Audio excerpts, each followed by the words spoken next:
제가 대표로 코로나 걸렸으니까요. 앞으로는 아무도 걸리지 않으셨으면 좋겠습니다. 오늘 방금 읽은 말씀을 보면 우리가 잘 아는 마태복음 5장에 나오는 이 산상수훈의 말씀과 시작이 아주 유사합니다. 산상수훈이 이렇게 시작하죠. 심령이 가난한 자는 복이 있나니 천국이 그들의 것이며 애통하는 자는 복이 있나니 그들이 위로를 받을 것이며 온유한 자는 복이 있나니 그들이 땅을 기업으로 받을 것이며 의에 줄이고 목마른 자는 복이 있나니 그들이 배부를 것이며 긍휼히 여기는 자는 복이 있나니 그들이 긍휼히 여김을 받을 것이며 마음이 청결한 자는 복이 있나니 그들이 하나님을 볼 것이며 화평하게 하는 자는 복이 있나니 그들이 하나님의 아들이라 일컬음을 받을 것이며 의를 위하여 박해를 받는 자는 복이 있나니 천국이 그들의 것임이라. 산상수훈에는 모두 8가지의 복이 나옵니다. 그것을 가리켜 팔복이라고 우리가 부릅니다. 팔복, 8가지 복이라는 것입니다. 그런데 그 8가지 팔복과 오늘 본문의 내용을 보면 비슷한데 조금 다릅니다. 이 축복만 언급한 이 팔복과 달리 누가복음에서는 4가지 복과 함께 4가지 화, 곧 저주도 같이 나옵니다. 가난한 자에게 복이 있나니 했는데 부요한 자에게는 화가 있다고 말씀합니다. 이렇게 4가지 복과 그에 상응하는 4가지 저주가 함께 나오고 있습니다. 여러분, 그런 점이 다릅니다. 그리고 잘 들여다보면 복의 내용도 조금 다릅니다. 20절입니다. 예수께서 손을 들어 제자들을 보시고 이러시되 너희 가난한 자는 복이 있나니 하나님의 나라가 너희 것이며. 여러분, 팔복에서는 심령이 가난한 자에게 복이 있다고 했습니다. 그런데 누가복음에서는 그냥 너희 가난한 자는 복이 있다고 합니다. 너희 가난한 자는 복이 있나니 하나님의 나라가 너희 것이며. 여러분, 이 말씀을 우리가 액면 그대로 받아들일 수 있을까요? 가난하기만 하면 과연 복이 되는 것일까요? 가난하기만 하면 과연 천국을 소유할 수 있을까요? 여러분, 어떻게 생각하십니까?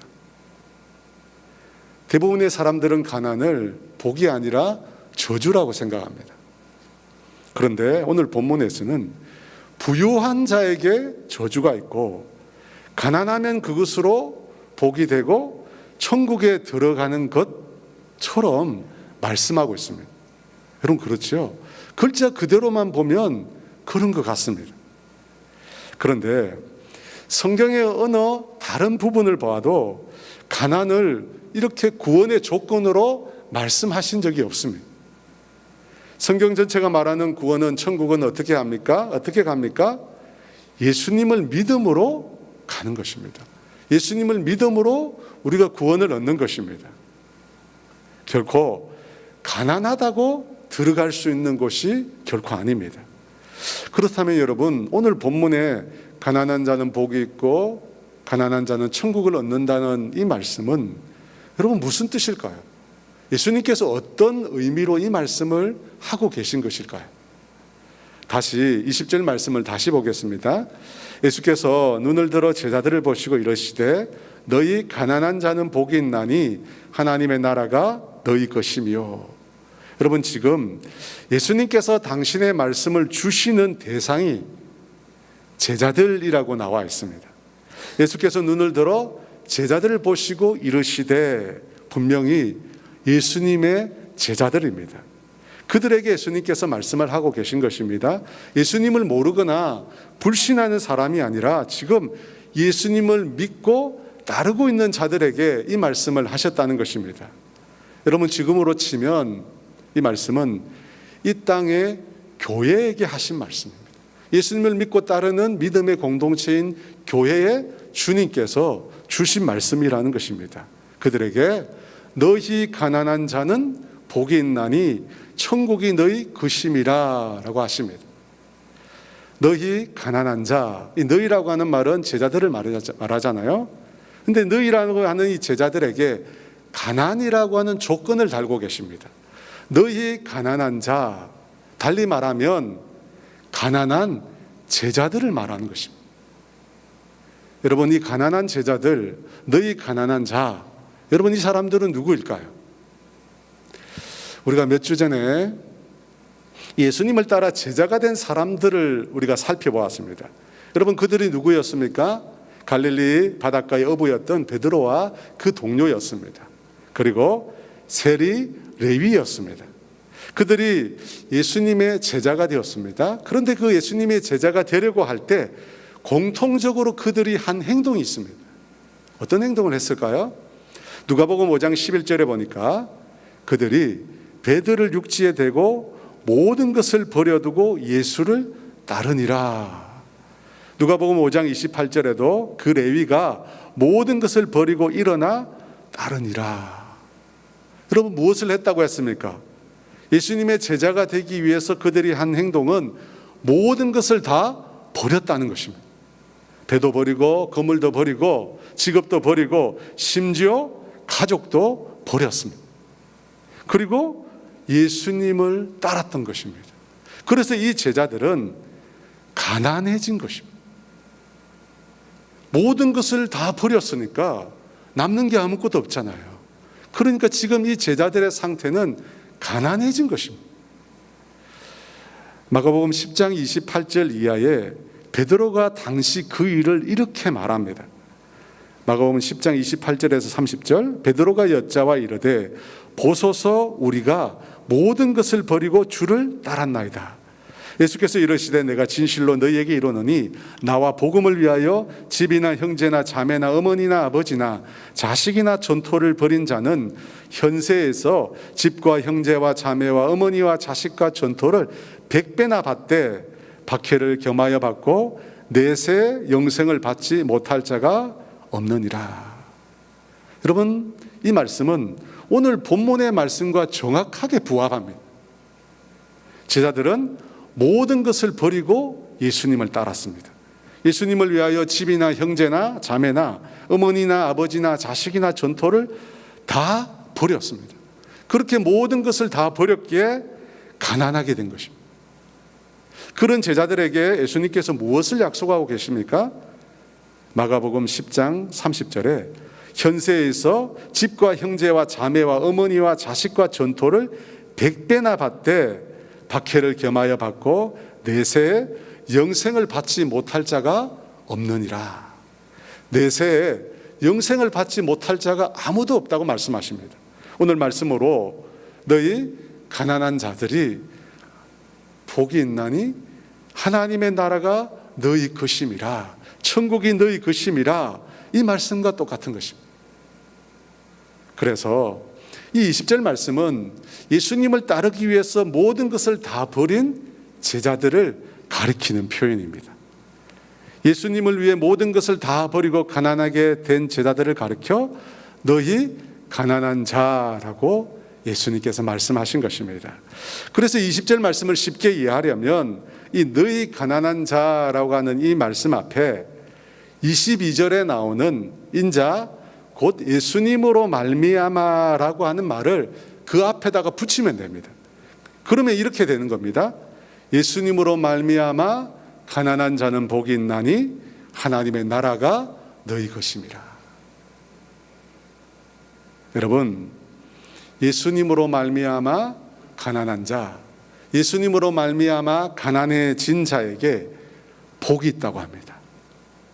예수님께서 지금 이것을 사실은 제자들에게 요구하고 계신 것입니다. 예수님을 따르는 자들에게, 오늘날 우리 교회에게도 예수님께서 지금 이것을 요구하고 계십니다. 예수님으로 말미암아 가난해지는 것, 예수님으로 말미암아 가난한 자가 되는 것, 그것을 요구하고 계신다는 것입니다. 여러분, 이것은 제 말이 아니잖아요. 성경이 그렇게 말씀하고 있습니다. 방금 언급한 이 마가복음 10장에 보면 베드로가 모든 것을 버리고 예수님을 따랐다라고 하는 말이 나옵니다. 그런데 그 말씀 앞에 나오는 내용이 하나 있습니다. 어떤 내용이 나오느냐면 한 사람이 예수님께 달려와서 무릎을 꿇고 내가 무엇을 해야 영생을 얻을 수 있겠느냐고 묻습니다. 그때 예수님께서 십계명을 말씀하셔요. 살인하지 말라, 간음하지 말라, 도둑질하지 말라, 거짓 증언하지 말라, 속여 빼앗지 말라, 내 부모를 공경하라 말씀하십니다. 그 말을 듣고 그 사람이 어려서부터 내가 이 말씀을 다 지켰다고 말합니다. 그러자 예수님께서 그에게 한 가지 부족한 것이 있으니 너에게 있는 것을 다 팔아 가난한 사람들에게 나눠주라고 합니다. 그리고 와서 예수님 당신을 따르라고 합니다. 그에게 있어 예수님을 따르기 위해서는 어떻게 해야 합니까? 모든 것을 다 팔아 나누어 주고 그리고 난 다음에 예수님을 따를 수 있다는 것입니다. 그야말로 가난해져야, 아무것도 없어야 예수님을 따를 수 있다는 것입니다. 여러분, 그 말씀을 듣고, 예수님의 그 말을 듣고 그 사람이 어떤 반응을 보였을까요? 그 사람이 재물이 많은 고로 슬픈 기색을 하며 근심하며 예수님을 떠나갔다고 합니다. 여러분, 오늘 이 말씀은 예수님께서 제자들에게 하신 말씀입니다. 그리고 그 제자들의 후손인 오늘날 교회에 주님께서 이 말씀을 하신 것입니다. 무엇이라고 하십니까? 예수님으로 말미암아 가난해진 자는 복이 있나니 천국이 저희 것임이라. 제자들에게 예수님을 따르기 위해서는 가난해져야 함을 말씀하고 계십니다. 예수님을 위해서라면 모든 것을 버려야 한다고 말씀하고 계십니다. 여러분, 그것이 예수님을 진정으로 따르는 제자의 삶입니다. 그렇다면 그 말을 들은 제자들은 과연 그렇게 살았을까요? 여러분, 그렇게 살았죠. 베드로가 그렇게 살았죠. 모든 것을 다 버리고 예수님을 따랐습니다. 그러면 오늘날 교회의 원조였던 초대 예루살렘 교회는 어땠을까요? 이 말씀의 성경의 말씀을 읽었던 초대 예루살렘 교회도 과연 모든 것을 버리고 예수님을 따랐을까요? 우리가 사도행전에서 살펴봤잖아요. 사도행전 2장 44, 45절에 믿는 사람이 다 함께해서 모든 물건을 서로 통용하고 또 재산과 소유를 팔아 각 사람의 필요를 따라 나눠주며, 사도행전 4장 32절에도 믿는 무리가 한 마음과 한 뜻이 되어 모든 물건을 서로 통용하고 자기 재물을 조금이라도 자기 것이라고 하는 이가 하나도 없더라. 초대 예루살렘 교회도 예수님이 말씀하신 예수님을 따르는 제자의 삶을 살았습니다. 그들도 예수님을 위해서 스스로 가난해지기로 했던 것입니다. 자신의 모든 것을 다 팔아 가난한 사람을 위해서 나눠주었습니다. 지난주 중에 이 부산의 수영로 교회 정필도 목사님이 소천하셨습니다. 수도권에 사시는 분들 중에는 모르시는 분도 계시겠지만 부산 경남에 사시는 분은 이분을 모르는 분이 아무도 없습니다. 이분은 목사님은 서울에서 태어나셨어요. 서울에서 학교를 다 다니셨습니다. 그 어렵다는 S대 철학과도 다니셨어요. 신학을 하던 시절에, 전도사 시절에 주님이 부르시는 곳은 어느 곳이나 가서 목회하겠다고 척박한 부산 땅에 내려오셨습니다. 여러분, 이 부산 텃세도 만만치 않습니다. 만만치 않아요.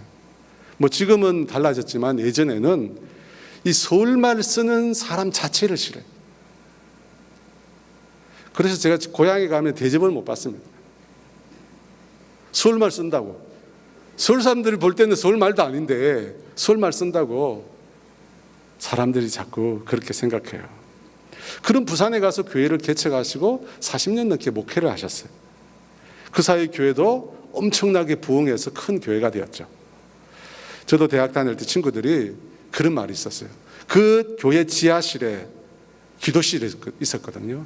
그 지하실, 그 교회 기도실에 가보면 기도발이 선다고 했어요. 애들 말이. 기도발이 선다고 밤늦게 가서 애들이 많이 기도했어요. 제가 분당으로 오면서 주님 이 교회를 어떻게 섬겨야 할까 고민하다가 이 정 목사님의 책을 제가 읽어보았습니다. 교회는 무릎으로 세워진다는 책입니다. 이 책에 보니까 목사님이 처음 교회를 개척하시면서 하루 10시간을 기도하셨더라고요. 그 후에도 6, 7시간을 기도하셨어요. 일주일이 아니라 하루에 그렇게 기도하셨어요. 은퇴하신 이후에도 하루 3, 4시간을 기도하셨다고 합니다. 여러분, 이 목사님이 히브리어 헬라어 모르시는 분이 아니십니다. 아주 잘 아시고 탁월한 신학자이세요. 그런데 그분 말씀에 교회는 기도로 세워진대. 기도가 쌓여야 교회가 세워진다는 것입니다. 저도 그 말씀에 참 많이 도전을 받았습니다. 그래서 목사님처럼 해야겠다 생각하고 그렇게 하려고 애쓰고 있습니다. 제가 큰 교회에 있다 보니까 이 정 목사님이 오륜교회 집회를 오신 적이 몇 번 있습니다. 그래서 몇 번 식사 자리에 함께 한 적이 있었습니다. 그때 하신 말씀 중에 기억나는 것이 있습니다. 이 목사님은 자기 명의의 재산을 갖지 않겠다고 결단하셨다고 합니다.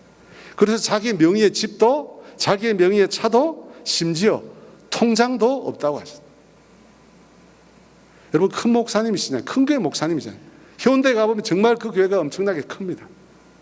그런데 자기 명의로 된 단 한 푼도 갖지 않겠다고 그렇게 말씀하시는 것입니다.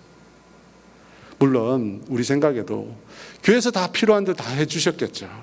그런데 제게 도전이 되었던 것은 그분의 마음 태도였어요. 스스로 끊임없이 내가 가지고 있는 것을 주님 앞에 버리고 오직 예수님만 따라가겠다, 오직 예수님만 위해서 살아야겠다 라고 하는 그분의 마음이 제게 도전이 돼요. 그분은 평생 동안 아주 청빈한 삶을 사셨습니다. 여러분, 그런 마음이 들 수 있습니다. 왜 예수 믿는 사람들은 부유해지면 안 되나? 왜 주님의 교회가 부유해지면 안 되나? 오늘 말씀대로 하면 부자들은 다 잘못된 것인가? 그런 마음이 들 수 있습니다. 여러분, 그렇지 않습니다. 결코 그렇지 않습니다. 그런데 부유해지면 한 가지 문제점이 우리에게 발생합니다. 24절 말씀인데요.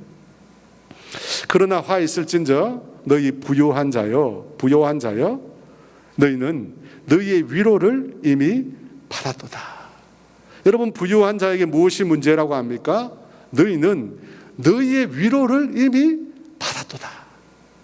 곧 하나님께로부터 오는 위로가 아니라 스스로 불을 통해서 위로를 얻게 되었다는 것입니다. 자신이 쌓아 올린 그 불을 보면서 스스로 만족하게 되었다는 것입니다. 여러분, 돈이 많아지고 부유해지면 가난한 때보다 확실히 하나님께 더 기도하지 않습니다. 여러분, 그렇지 않나요? 부유해지면 확실히 가난할 때보다는 더 기도하지 않습니다. 여러분, 우리 민족이 이렇게 잘 살게 되면서 사람들은 더 이상 예전처럼 기도하지 않습니다. 어렵고 힘들 때는 산에 올라가서 밤새도록 주님 앞에 부르짖었는데 여러분, 이제는 그렇게 기도하는 사람을 찾기가 어렵습니다. 왜냐하면 하나님께로부터 오는 위로가 아니라 다른 위로를 우리가 이미 얻었기 때문입니다. 다른 위로가 우리에게 있으니까 더 이상 하나님의 위로를 구하지 않는 것입니다. 자기 소유의 집이 없으니까 여러분 불편해요. 이 2년마다 이사를 해야 되잖아요. 요즘엔 또 4년으로 늘긴 했지만 신경이 많이 써요.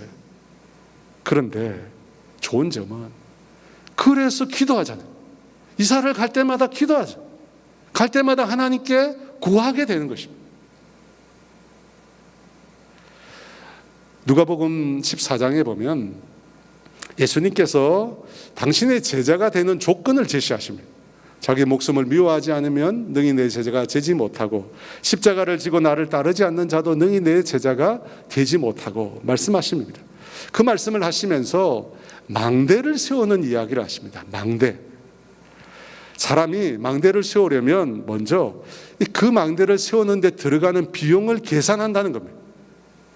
망대를 세우는데 필요한 비용을 정확히 먼저 계산하고 그 일을 시작한다는 것입니다.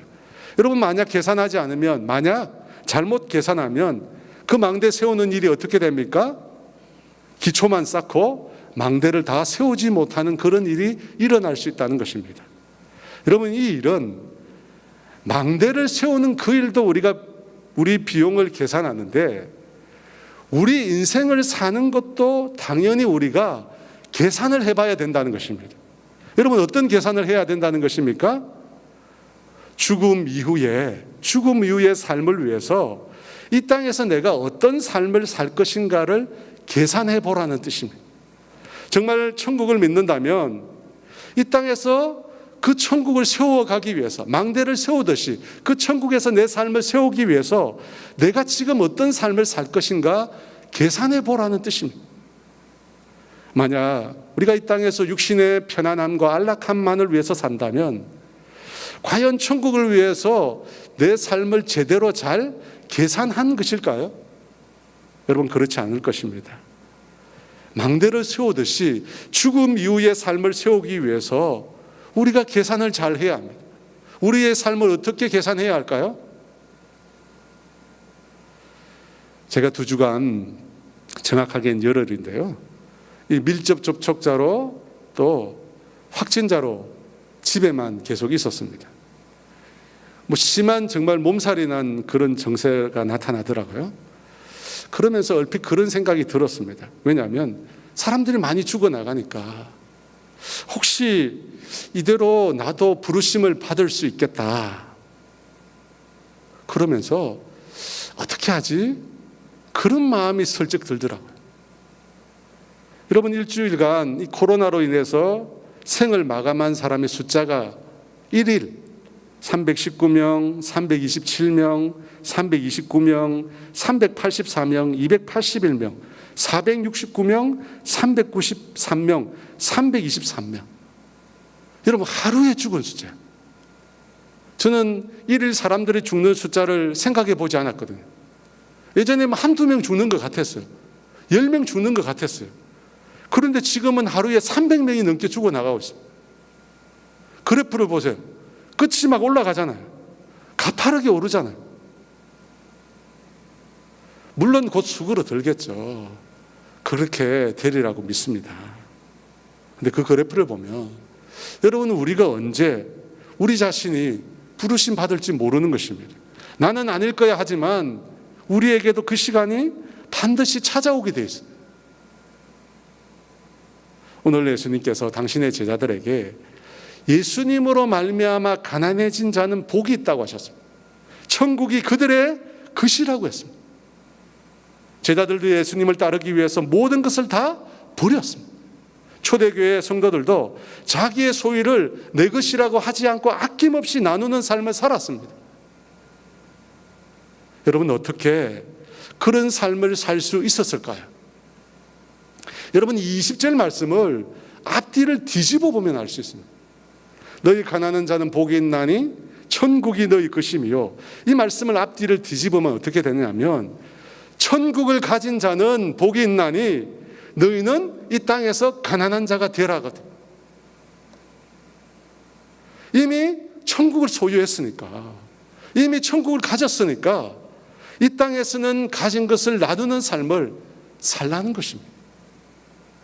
여러분, 이것이 예수님의 제자의 삶입니다. 예수님이 제자들에게 구한 것입니다. 사랑하는 여러분, 지금 여러분이 가지고 있는 것으로 충분하지 않습니까? 과연 더 있어야 됩니까? 얼마나 더 필요합니까? 주님을 만나는 것, 주님께 기도하고 주님의 말씀을 묵상하는 것, 그리고 주님의 말씀에 순종하여 사는 것, 여러분, 그 모든 것들을 다 희생하면서, 신앙의 삶을 다 희생하면서 더 많은 재물을 쌓는 것, 저는 결코 바람직하다고 생각하지 않습니다. 여러분, 무엇이 먼저일까요? 예수님을 따르는 것이 먼저. 예수님을 따라 살아가는 삶이 먼저인 것입니다.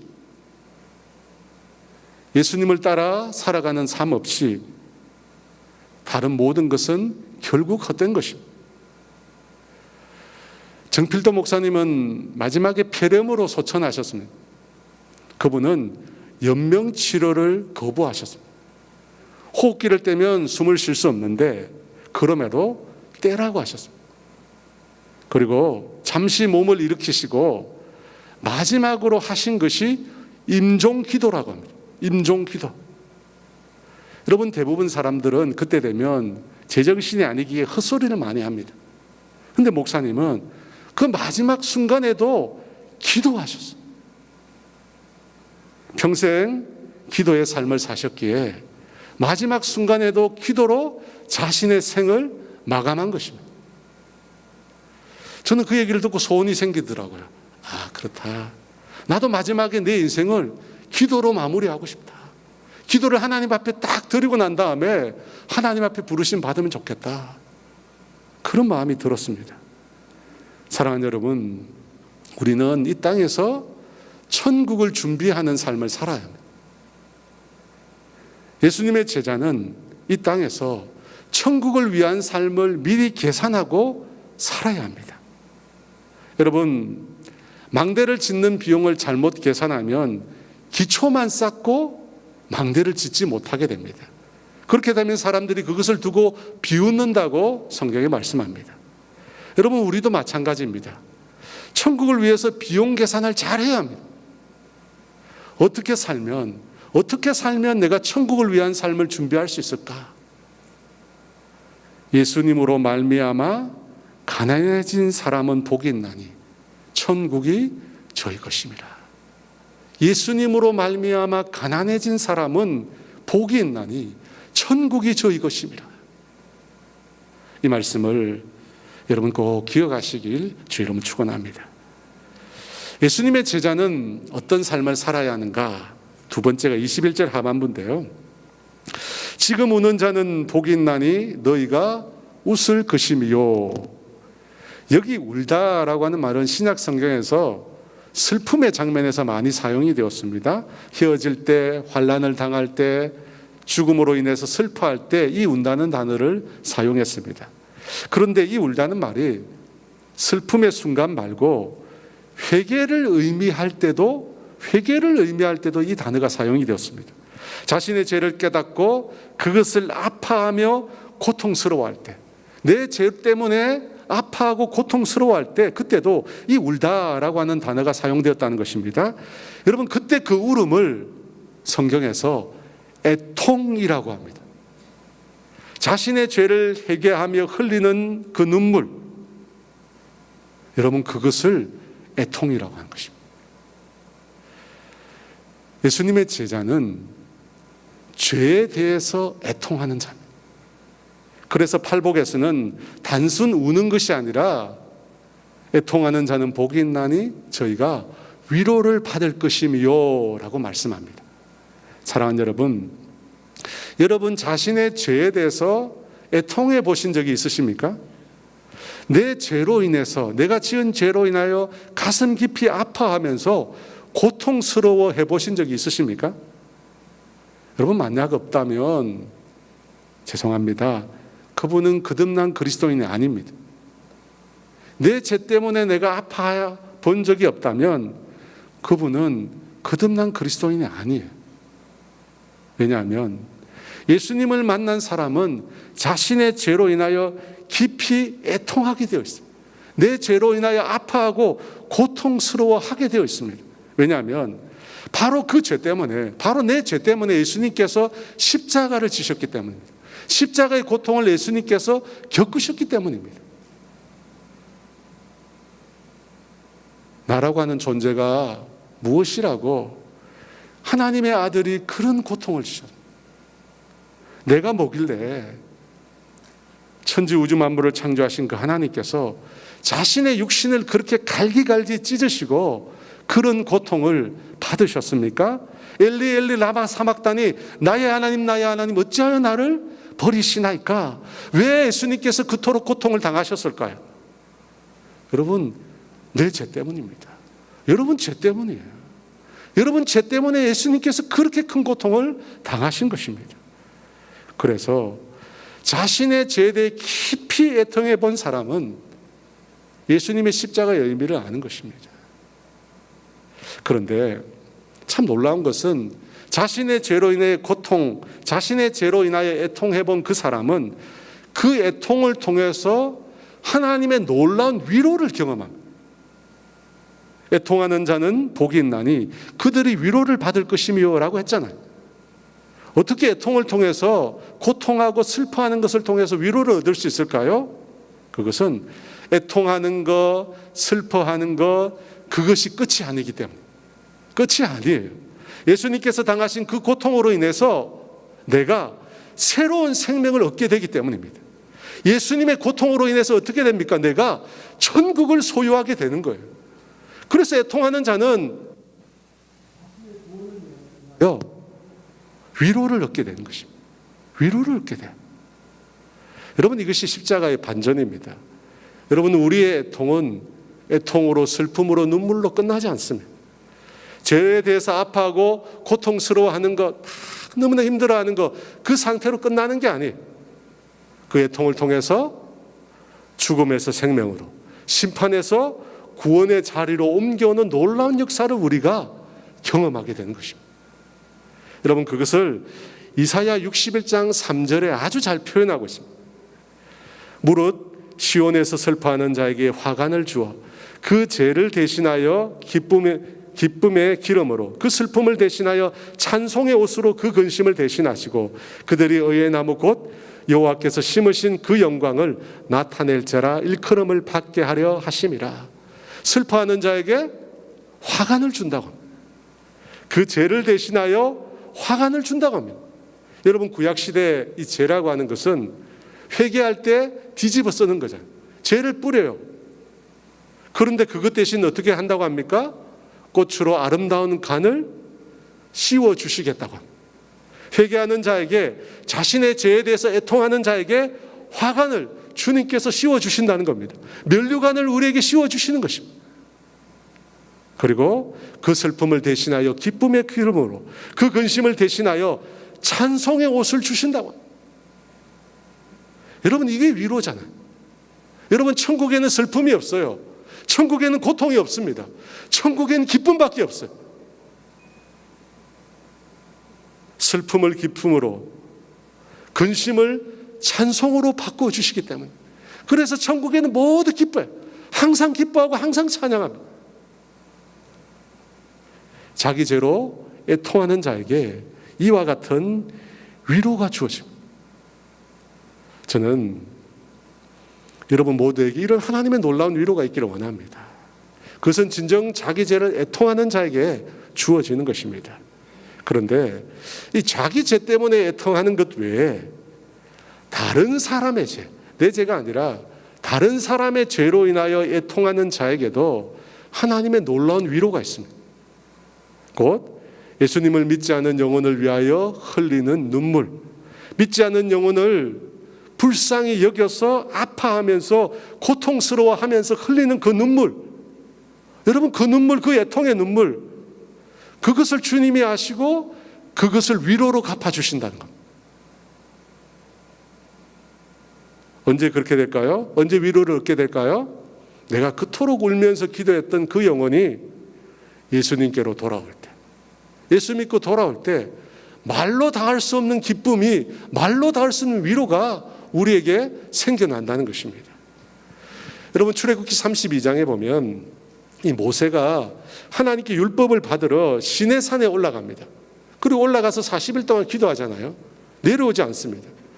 그때 이스라엘 백성들이 뭘 했느냐면 그들 모두가 송아지 우상을 만듭니다.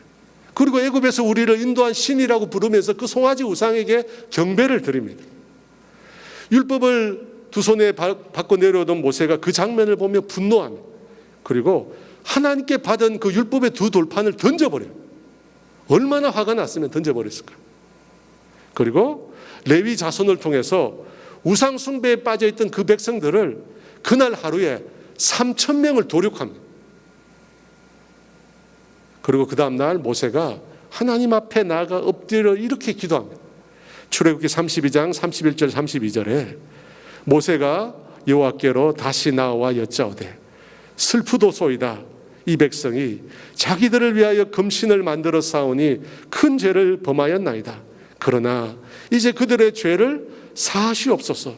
그렇지 아니하시오면 원하건대 주께서 기록하신 책에서 내 이름을 지워버려 주옵소서. 여러분, 이 모세가 드린 이 기도가 바로 다른 사람의 죄를 위해서 드리는 애통의 기도입니다.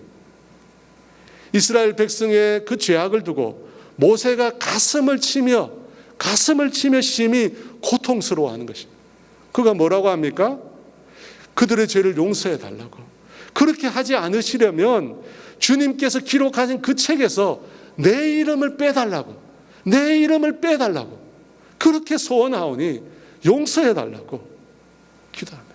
여러분, 이것이 영혼을 위한 애통의 기도입니다. 이스라엘 백성의 죄를 두고 모세가 가슴 아파하며 괴로워하는 것입니다. 사도 바울도 동일한 기도를 드렸습니다.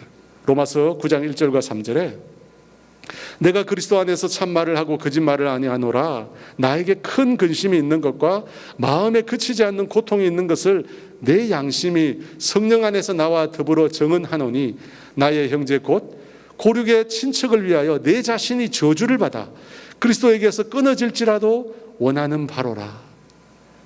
바울은 나의 형제, 나의 고륙의 친척을 위해서라면, 친척의 구원을 위해서라면 나 자신이 저주를 받아 그리스도에게 끊어질지라도 그것을 원한다는 것입니다.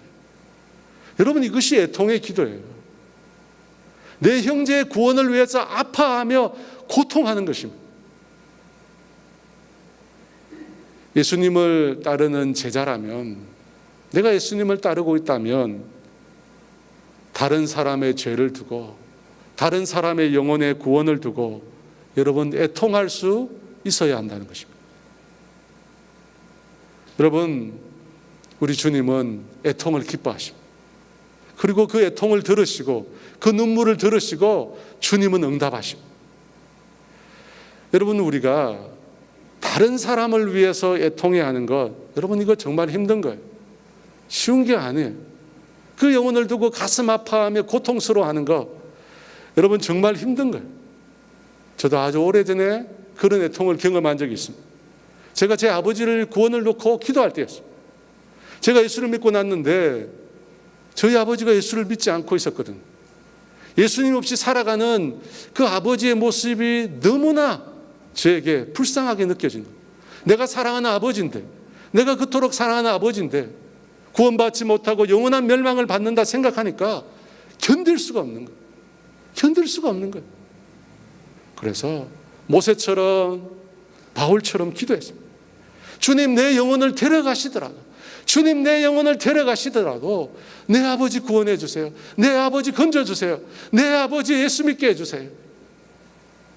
정말 심히 아파하며 고통스러워하며 기도했습니다.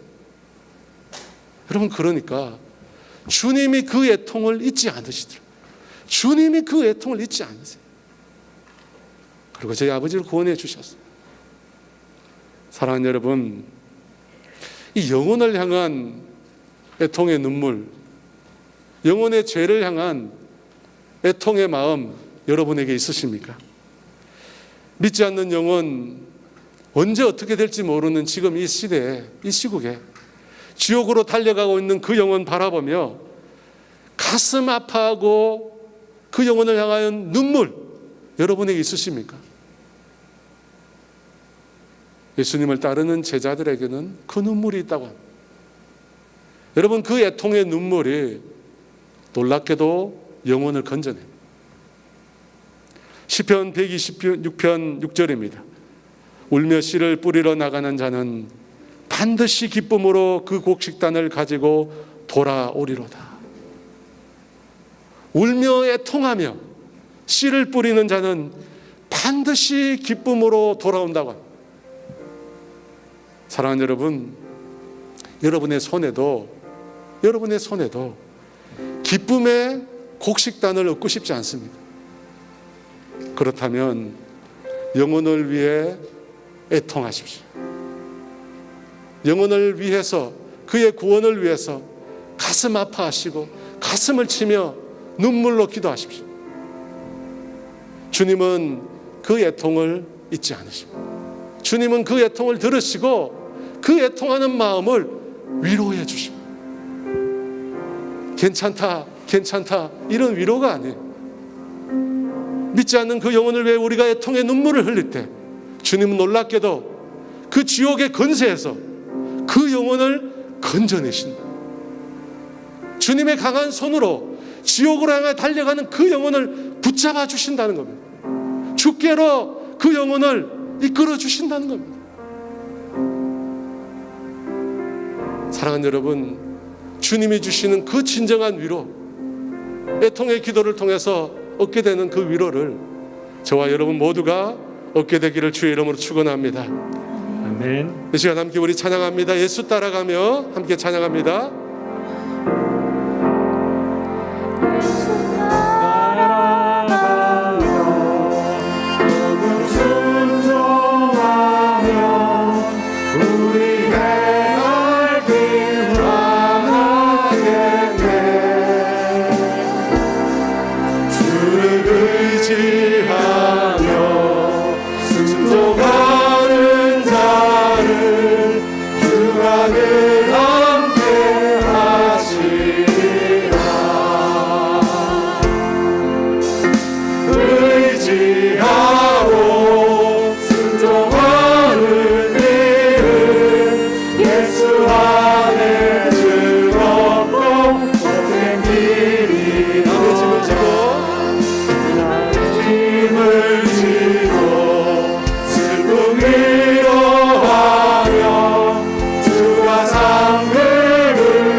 말씀을 생각하시면서 함께 기도하기를 원합니다. 가난한 자는 복이 있나니 천국이 저희 것이며, 이 말씀은 예수님으로 인하여 가난에 진 자를 말합니다. 예수님을 따르기 위하여 자신의 모든 것을 다 바친 자, 그에게 복이 있는 것입니다. 사랑하는 여러분, 우리가 이 땅을 살면서 천국의 삶을 미리 계산해야 합니다. 여러분 무엇으로 계산하고 계십니까? 천국에 어떻게 하면 여러분의 집을 지을 수 있겠습니까? 그저 이 땅에서 세상 사람들이 살아가는 대로 편안하고 안락하게 살면 여러분 과연 천국에 여러분의 집이 지어질까요? 오늘 주님은 그렇게 말씀하시지 않습니다. 이 땅에서 우리가 우리의 것을 버려야 한다고 합니다. 이 땅에서 안락한 삶을 포기해야 한다고 합니다. 이 땅에서 쉬운 삶을, 세상의 삶을 우리가 내려놓아야 한다고 합니다. 스스로 가난해져야 한다고 합니다. 그렇게 주를 위해 살아야 한다고. 이 땅에 있는 거 다 누리면서, 다 추구하면서 예수님 따를 수 없습니다. 결코 예수님 따를 수 없습니다. 여러분 중요한 것을 먼저 하십시오. 예수님 따르는 것을 먼저 하십시오. 그 나머지는 주님이 채워주시고, 너희는 먼저 그의 나라와 의를 구하라. 그리하면 이 모든 것을 너에게 더해 주시리라. 여러분, 이 시간 결단합시다. 주님을 먼저 따르겠습니다. 주님을 따르기 위해서 모든 것을 먼저 다 내려놓겠습니다. 그래서 하나님, 천국을 계산하고 천국을 준비하는 주의 자녀가 되게 하여 주시옵소서. 여러분이 이 기도 제목 가지고 기도하시고요, 한 가지 더 기도합시다. 주님, 내가 내 죄에 대해서 애통하는 자가 되게 하여 주시옵소서. 아직 예수님을 만나지 못한 분이 계시다면 자신의 죄에 대해서 애통하는 자 되게 해달라고 기도하십시오. 이미 예수님을 통해서 자신의 죄의 애통함을 경험한 분이 있다면 여러분, 그분은 다른 사람의 죄를 위해서 기도하십시오. 다른 사람의 영혼의 구원을 위해서 기도하십시오. 저는 영혼 구원을 위해서 21일 동안 금식한 한 장모님 얘기를 알고 있습니다. 믿지 않는 사위를 위해서 21일 동안 금식하셨어요. 그 사위가 그 금식 기도 앞에 무릎을 꿇고 예수께로 돌아왔습니다. 여러분, 애통하는 기도에 역사가 있어요. 애통하는 기도에 능력이 있어요. 아멘. 애통하는 기도에 응답이 있는 것입니다. 아멘. 이 말씀 생각하시면서 주여 한번 외치고 같이 기도합니다. 주여. 이 시간 우리 사랑하는 성도들과 이 마음을 주시고 아버지 예수님을 따르는 것입니다. 주님 예수님을 따르는 것입니다. 주님 예수님을 따르는 것입니다. 모든 것을 다 버리고 모든 것을 다 버리고 예수님을 따를 수 있도록 도와주시고, 예수님을 따르는 것보다 더 중요하게 생각하는 것이 있다면 주님 다 내려놓고 해주세요. 천국을 위하여 스스로 가난한 자가 될 수 있도록 주님 도와주시옵소서. 천국의 방편을 쌓기 위해서 스스로 이 땅에서 가난한 자의 삶을 선택하는 주님의 제자들이 되게 하여 주시옵소서. 그들을 향하여 주님이 복이 있다고, 천국이 너희 것이라고 말씀하셨습니다. 하나님 아버지, 세상의 것을 따른다고, 세상의 안락함과 부유함을 따른다고 주님 천국을 준비하지 못하는 어리석은 자들이 되지 않도록 주님 도와주시옵소서. 주님 도와주시옵소서. 주님, 우리가 죄에 대해서 애통하게 도와주시옵소서. 내 죄 때문에 주님이 십자가에 고통을 지셨다는 사실 깨닫게 하여 주시옵소서. 내 이 죄악으로 인하여 고통을 많다 믿음의 사람들 되게 하여 주시옵소서. 뿐만 아니라 하나님 아버지, 다른 사람의 죄를 보고 애통해하는 주의 사람들이 되게 하여 주시옵소서. 애통의 기도, 눈물의 기도, 아픔의 기도, 아버지 가슴을 치며 울고 부르짖는 주님이 외면하지 않으시고 주님은 반드시 기도하시고, 하나님 사랑 우리 성도들에게 아버지 애통의 마음을 주시옵소서. 그 애통의 마음이 주님의 마음임을 알게 하여 주시옵소서. 영혼을 향하여 아파하는 마음을 주시옵소서. 아버지 도와주시옵소서. 예수 믿지 않는 영혼들이 언제 죽을지도 하나님, 그들을 향하여 내 마음속을 왜 이렇게 묻어버렸는지, 왜 내 마음속이 이렇게 차갑게 묻어버렸는지 주님 용서하여 주시고, 다시금 영혼을 향하여 아버지 애통할 수 있는, 가슴을 치며 아파할 수 있는, 아버지 괴로워할 수 있는 주시옵소서. 그래서 하나님 아버지, 울배시를 뿌리는 자가 기쁨으로 그 단을 얻는 것처럼 우리 모두가 기쁨의 단을 얻을 수 있다면 주님 도와주시옵소서.